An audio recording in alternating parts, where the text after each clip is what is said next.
candidatos, em que nós estamos entregando para todos os candidatos que concorrem à presidência da República, uma mensagem que traduz os nossos objetivos de contribuir para um Brasil melhor, contribuir pelo desenvolvimento da habitação no Brasil, contribuir para um setor que tem mais de 7 milhões de empregos diretos ligados à construção civil e ao setor da habitação, um setor que movimenta mais de 90 outros setores da indústria e do comércio e que, sem dúvida nenhuma, tem uma importância muito grande no desenvolvimento da nossa nação. Então, é com muita honra que eu entrego ao senhor esta mensagem aos candidatos. Muito obrigado, presidente.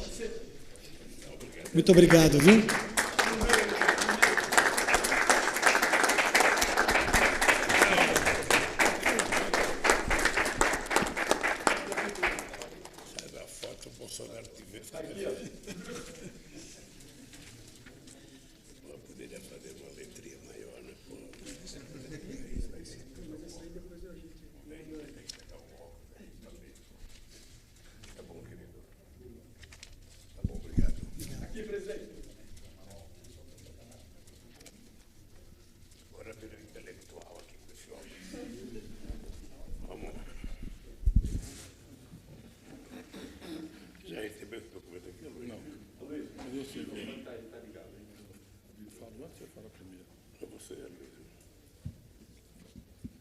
Bom, boa tarde a todos. Queria agradecer aqui o convite, dizer o quanto é relevante esse setor, e foi assim nos governos do presidente Lula e da presidenta Dilma. A construção civil é a grande porta de entrada do trabalhador no mercado de trabalho. É por onde ele inicia uma carreira. E é um setor que hoje os métodos de construção são cada vez mais inovadores, mais sofisticados, mais eficientes, e continua sendo não só um grande empregador, como é um setor fundamental para a estabilidade da família, para o conforto, para a segurança. Quer dizer, todo mundo que casa quer casa, e todo mundo precisa morar, e isso é um sonho muito próprio do trabalhador, da classe média, da família brasileira. Então, nos nossos governos foram feitas muitas iniciativas fundamentais. Eu vou lembrar só de algumas aqui que vocês conhecem bem. Nós fizemos algumas mudanças institucionais que alteraram definitivamente a política da habitação no Brasil. Primeiro, criamos o Sistema e o Fundo Nacional de Habitação de Interesse Social em 2005, com a Lei 11.124. Depois, o Plano Nacional de Habitação, que foi de 2008 a 2023, que era uma visão mais estruturante, pensando em mecanismos de incentivo, de adoção de mecanismos de política territorial e fundiária, para ampliação das áreas de habitação de interesse social e todo o avanço na organização e na modelagem do setor. Depois tivemos a mudança em alguns marcos regulatórios do mercado imobiliário. A Lei 10.931 de 2004, que de alguma forma instituiu a cédula de crédito imobiliário, o CCI, e o LCI, Letra de Crédito Imobiliário, que são instrumentos fundamentais do financiamento do setor, da alavancagem do setor, para poder gerar investimento, emprego e desenvolvimento no país. Em 2005, a Lei 11.196, o Regime Especial de Tributação, RET, que ajudou a melhorar muito o recolhimento de tributos, para simplificar e aumentar a eficiência do setor. Nós tivemos também resoluções do Conselho Monetário Nacional e do Banco Central para direcionar uma parte dos recursos da caderneta de poupança para o crédito habitacional. Isso também foi outro instrumento de avanço do investimento. A Resolução 460 de 2004 do Conselho Curador da FGTS, que criou um sistema de desconto e subsídio que diminuiu muito o custo do financiamento e permitiu ampliar o atendimento a famílias com renda de até 3 salários mínimos. Na realidade, o FGTS sempre foi fundamental para o financiamento ao setor. E ele vem se fragilizando ao longo dos últimos anos por diminuição do mercado formal de trabalho, pelo desemprego e pelas flexibilizações que foram feitas, que às vezes você está pensando no imediato, em vez de manter uma poupança fundamental para um investimento estratégico que gera multiplicador de renda e de desenvolvimento para o país. Fizemos também, talvez a iniciativa mais relevante, que foi o Minha Casa Minha Vida e o Fundo Garantidor de Habitação. Bom, esse processo reduziu os prazos, reduziu alíquotas, criou novas linhas de financiamento e, com isso, nós lançamos o programa mais importante que nós tivemos na história recente do Brasil, talvez na história do Brasil, em termos de habitação popular. Os recursos que nós investimos, nós saímos de um patamar de 2,2 bilhões de reais de investimento em construção civil em 2003 para 100 bilhões de reais em 2013 e 2014. Um salto extraordinário, e o setor acompanhou esse salto. Eu não vou me estender, mas se nós analisarmos, as empresas de construção imobiliária cresceram 48%, o faturamento aumentou 54% e o emprego 58%. Então, parte desse resultado foi por essa construção progressiva de aprimoramento do marco legal, de novos instrumentos de financiamento e, principalmente, de um grande programa que inovou, porque a alavancagem da habitação, para a população de baixa renda, você precisa ter subsídio do Estado, precisa ter fonte de financiamento, porque as pessoas simplesmente não têm renda para financiar. E isso, além de beneficiar aquela família diretamente, tem um efeito multiplicador, porque alavanca 90 setores da indústria, porque gera emprego, porque gera renda, porque gera desenvolvimento e fortalece o mercado interno. Além disso, nós tivemos mais de 1.000 projetos do PAC para a urbanização de favelas, cito o Complexo do Alemão, no Rio de Janeiro, a Bacia do Beberibe, no Recife, em Olinda, a ocupação da Represa Pires, em Guarapiranga, o Morro da Cruz, em Santa Catarina, para citar alguns exemplos de políticas de reurbanização, que também é um desafio muito grande para os setores populares. E nós temos uma agenda de futuro que a gente pode discutir, vamos aprofundar lá em cima, em termos de reforma tributária, como é que nós vamos ter uma estrutura tributária mais simples, mais eficiente, que desburocratize a vida das empresas, que reduza custos, reduza impostos sobre folhas de pagamento, e, ao mesmo tempo, do nosso ponto de vista, que tenha progressividade. Nós temos que reduzir os impostos indiretos e aumentar impostos sobre a renda e sobre a riqueza, especialmente sobre a renda. E temos novos desafios, como, por exemplo, descarbonizar a construção civil para ser um grande instrumento nessa transição para uma economia sustentável, que é outro objetivo de uma economia moderna e contemporânea. Então, quero dizer que um governo, principalmente o presidente Lula, que gerou quase 20 milhões de empregos, sempre teve o emprego como objetivo da política econômica, não como subproduto, tem que olhar a construção civil como prioridade. Portanto, vocês são parceiros estratégicos, sabem disso, que haverá diálogo e construção de políticas públicas, e nós esperamos retomar em breve esse momento tão importante na história da indústria. Evidentemente, corrigindo, melhorando, ajustando, superando dificuldades, isso é parte do aprendizado em política pública. Mas o alicerce está pronto, a experiência foi exitosa, e eu espero que a gente saia daqui ainda mais motivado com as propostas que vocês estão apresentando. Então, era isso. Muito obrigado.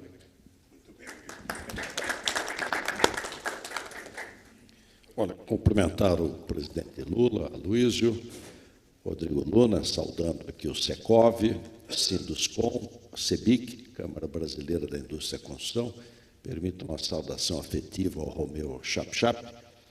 E aqui já foi bem colocado pela Luísa a importância socioeconômica, emprego na veia, né, que é a construção civil, e o sonho da casa própria, da moradia.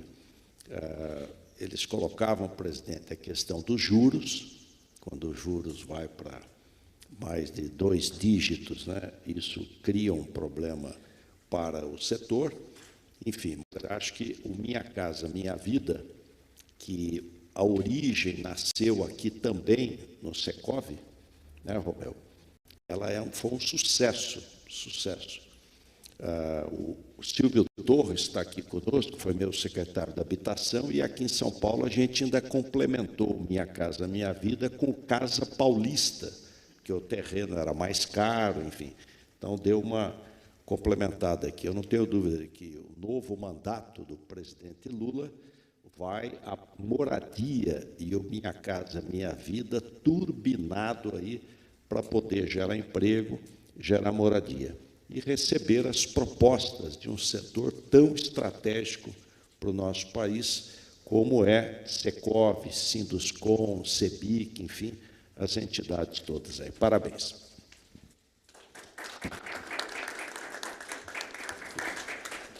Bem, primeiro eu quero agradecer a vocês, porque vocês não estão me entregando uma pauta de reivindicação. vocês estão entregando um documento a partir da experiência que vocês viveram e de que é possível a gente, através da construção civil, a gente fazer com que o Brasil retome o crescimento e o desenvolvimento tão esperado.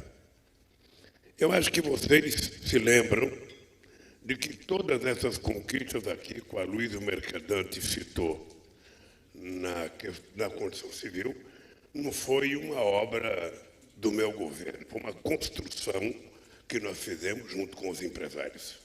Seja no Conselho de Desenvolvimento Econômico e Social, seja em reuniões com vários setores da construção civil, em que a gente discutia cada aprimoramento das coisas que nós precisávamos fazer para fazer a construção civil retomar um caminho do desenvolvimento.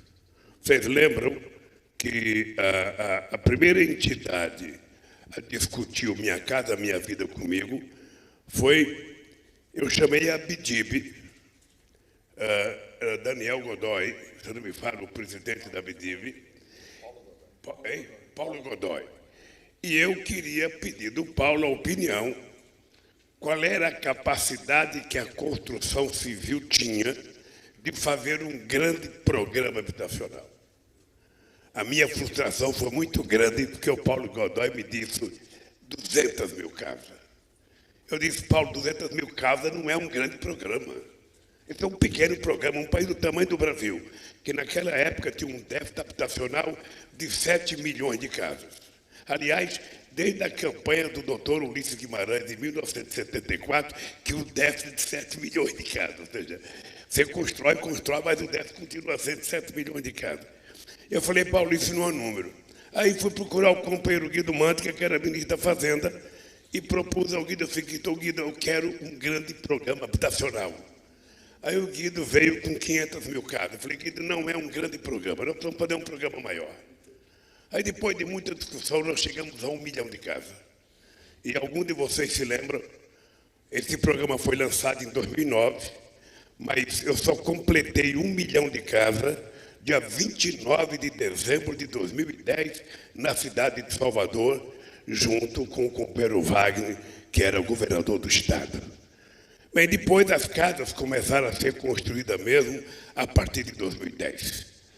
E eu fico feliz porque, junto com Minha Casa Minha Vida, a gente tinha lançado, dia 27 de fevereiro de 2007, o PAC. Ou seja, o PAC foi uma coisa extraordinária, porque Alckmin não foi um projeto de construção de infraestrutura pensado a partir do gabinete da Presidência da República. Ele foi construído com empresários, com governadores e com prefeitos. E é o que eu pretendo retomar se a gente ganhar as eleições a partir do dia 1º de janeiro. A primeira coisa que eu quero fazer e dizer para vocês é que o Minha Casa Minha Vida vai voltar a ser um programa de governo e a gente sabe da necessidade da gente adequar a taxa de juros à possibilidade de sobrevivência de quem quer fazer investimento. E a mesma coisa, a capacidade de financiamento do Estado. O Estado precisa se cercar de possibilidade econômica de utilizar os seus bancos para ajudar, ou através do orçamento da União, ou através de financiamento, a gente garantir que as casas possam ser construídas, porque quem está sendo prejudicado nesse momento é exatamente a parte de renda mais baixa, que é a mais vulnerável e a que mais precisa de casa nesse país. A segunda coisa que nós vamos fazer é que eu quero, na primeira semana depois da posse, fazer uma reunião com os 27 governadores de estado para que a gente restabeleça o pacto federativo nesse país. É importante passar para a sociedade a ideia que governadores e presidentes da República não serão inimigos. Eles serão parceiros na construção daquilo que interessa ao povo brasileiro. E o que eu quero fazer? Eu quero que cada governador indique quais são os 3 ou 4 projetos mais importantes de infraestrutura no seu estado. Possivelmente depois a gente se reúna com os prefeitos das capitais, para que eles também definam os principais projetos de infraestrutura. Nesse meio tempo, já estará funcionando o Conselho de Desenvolvimento Econômico e Social e nós pretendemos anunciar um grande programa de infraestrutura já no mês de janeiro e anunciar a retomada do Minha Casa Minha Vida. Mais ainda, é importante vocês saberem, e vocês sabem, que tem muitas obras paradas nesse país. Tem muitas obras que foram paralisadas depois que o PAC deixou de ser alimentado como uma política pensada e levada a cabo pelo governo. Nós vamos retomar todas as obras que tiverem condições de ser retomadas. Eu quero dizer para vocês que a geração de empregos, para mim, é uma obsessão. Porque na hora que o cidadão tiver emprego, na hora que ele tiver um salário, ele vira cidadão de primeira categoria, ele vira consumidor, ele deixa de ser dependente do Estado e ele vai poder consumir as coisas que ele próprio produz e as coisas que ele próprio faz. Então, é um compromisso nosso e eu queria que vocês soubessem da alegria de estar compondo a minha chapa com o companheiro Alckmin. Tá? O que nós estamos fazendo é apenas dando uma lição nesse país de que adversários políticos não precisam ser inimigos. Adversários políticos são adversários durante uma disputa e depois dessa disputa eles podem ser amigos. Eu fui presidente, o Alckmin foi governador, nós nunca tivemos qualquer divergência, qualquer coisa que atrapalhasse a relação entre os entes federados. Nós fomos candidatos de oposição, tivemos disputa e isso não mexeu uma vírgula na relação civilizada que um governador tem que ter com o presidente da República. E quando eu fui procurar o Alckmin para ser meu vice, ou seja, é que eu queria juntar, de um lado, alguém que tem 20 anos de experiência, fez como vice-governador e 16 como governador do estado mais importante do país, e um presidente que foi o presidente mais bem-sucedido na história desse país. Ou seja, essa junção nossa é a garantia que a gente quer dar ao povo brasileiro que esse país vai deixar de discutir coisa secundária e esse país vai começar a discutir aquilo que interessa à sociedade brasileira, aquilo que interessa ao povo trabalhador, aquilo que interessa aos empresários, aquilo que interessa ao pequeno e médio empreendedor, aquilo que interessa ao pequeno e médio produtor rural e, sobretudo, aquilo que interessa a 33 milhões de pessoas que estão passando fome hoje e vocês estão testemunhas da quantidade de gente dormindo nas calçadas, nas marquises aqui na cidade de São Paulo e no Brasil inteiro. Não é uma coisa só de São Paulo.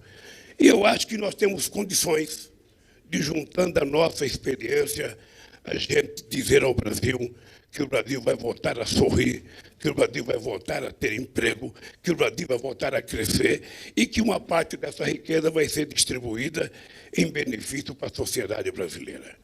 Nós vamos ter que discutir uma nova política tributária, e é preciso que o resultado dessa política tributária não seja uma medição de força, mas que seja, a conclusão de um acordo que a gente possa fazer naquilo que interessa a quem investe, naquilo que interessa a quem compra, naquilo que interessa a quem trabalha. É plenamente possível a gente fazer uma política tributária que desonere os investimentos e que possa garantir que haja mais justiça na política de imposto de renda nesse país. É difícil fazer? É. Porque eu já fiz uma em abril de 2007, eu não esqueço nunca, o governador aqui em São Paulo era o Serra, e nós fizemos uma proposta de política tributária que eu levei ao Congresso Nacional em abril de 2007. Essa proposta de política tributária tinha sido aprovada por 27 governadores, essa proposta tinha sido aprovada por 27 federações de empresários, essa proposta tinha sido aprovada pelas centrais sindicais e essa proposta tinha sido aprovada por todos os líderes dos partidos políticos e eu fui pessoalmente levar a proposta na Câmara dos Deputados. Quando eu entreguei a proposta, a gente discutiu quem é que ia ser, o relator. Pedimos ao presidente da Câmara para que ele indicasse tal pessoa de relator. Ou seja, não foi indicada essa pessoa, foi indicado um outro sabe, relator. Ou seja, uma semana depois, aquilo que parecia unanimidade gera divergência em cada governo do Estado, ninguém se entendia mais, todo mundo era contra a política tributária e a gente não conseguiu fazer. Então, eu penso que nós precisamos sentar, e eu acredito muito na capacidade de negociação, na capacidade que a gente tenha de sentar e tentar, sabe, estabelecer interesses comuns para esse país e fazer esse país voltar a crescer. Não sei se vocês se lembram, a gente viveu um período de ouro entre 2007, 2008 e 2009. Eu ia fazer debate em outros países e eu dizia, o pessoal falava da China, eu dizia, qual é o país, sabe, que nem o Brasil, que tem um programa habitacional, um país que tem um programa como o PAC, um país que está fazendo 12 estádios de futebol para a Copa do Mundo, um país que conquistou as Olimpíadas para 2016 e um país que está fazendo concomitantemente as 3 maiores hidrelétricas do mundo. Isso era o que acontecia com o Brasil em 2008. O Brasil chegou a ser a 6ª economia do mundo e, lamentavelmente, parece que nós viramos caranguejo e começamos a andar para trás. Ou seja, o Brasil não necessita de discórdia. Um presidente da República não tem que se importar com que, sabe, de que partido é o candidato ao governador ou ao prefeito. A relação dele é institucional. E, por ser institucional, ele tem que pensar no benefício que ele vai gerar ao povo. E eu quero dizer para vocês que outra coisa importante que vai acontecer nesse país, e eu digo todo santo dia, para mim tem 3 palavras mágicas para que um país dê certo. Primeiro, não tem mágica. Vocês sabem que a economia não tem mágica. A economia ela é resultado da seriedade que você imponha nas diretrizes básicas do governo. Então, o governo tem que ter, primeiro, o governo tem que ter credibilidade junto à sociedade, o governo tem que ter previsibilidade e esse governo tem que dar, efetivamente, estabilidade para o país. Se o governo garantir essas 3 coisas na sua relação com a sociedade brasileira, com os empresários e com os outros entes federados, a tendência natural é o Brasil estar certo. Se isso acontecer no Brasil, vocês podem também ter certeza, eu tive o privilégio de viver na presidência desse país o melhor momento de investimento direto do capital estrangeiro nesse país. Tem gente que às vezes é eleito e fala, eu vou fazer uma viagem porque eu vou buscar dinheiro lá fora, achando que o dinheiro de fora vem para cá por causa dos olhos do presidente, por causa da origem do presidente. Não. O dinheiro vem para cá quando as pessoas que querem investir têm certeza de que vai valer a pena investir, porque há efetivamente garantia jurídica do investimento, a estabilidade no país e a possibilidade de retorno. Porque se não tiver retorno, ninguém, nem vocês, nem o governo e nem ninguém vai investir dinheiro no fundo perdido. A gente quer investir dinheiro para que possa acontecer alguma coisa. E quero terminar dizendo para vocês, eu não tenho medo de dívida do governo. A dívida do governo ela é ruim quando ela é feita para você ficar pagando custeio. Mas uma dívida feita para construir um ativo novo, uma coisa que vai dar, sabe, recebíveis a esse país, é muito importante que a gente tenha capacidade até de fazer endividamento. Como vocês fazem, empresário? Muitas vezes vocês são obrigados a se endividar para poder fazer as empresas de vocês crescer ou para ela atender mais o mercado. O Estado é a mesma coisa.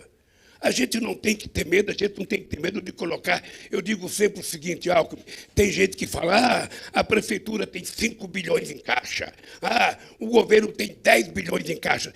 Dinheiro em caixa não é bom. Dinheiro bom é dinheiro em obra. É dinheiro em investimento, é dinheiro rendendo trabalho, rendendo salário e rendendo desenvolvimento. E é isso que nós vamos fazer.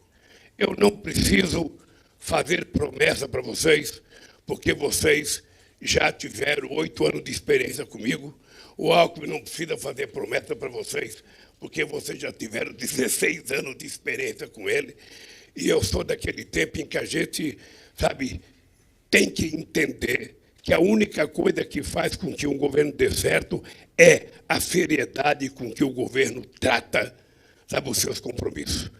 E eu não estou voltando a ser candidato porque eu quero fazer uma aventura. Eu quero voltar a ser candidato, estou candidato, porque eu tenho certeza que se Alckmin e eu ganharmos as eleições, vocês vão poder festejar com a gente a retomada do crescimento, do desenvolvimento, da distribuição de renda e da melhoria de vida do povo brasileiro. É isso que nos anima, é isso que nos faz ficar junto e é isso que vai fazer a gente ganhar essas eleições. Obrigado por vocês.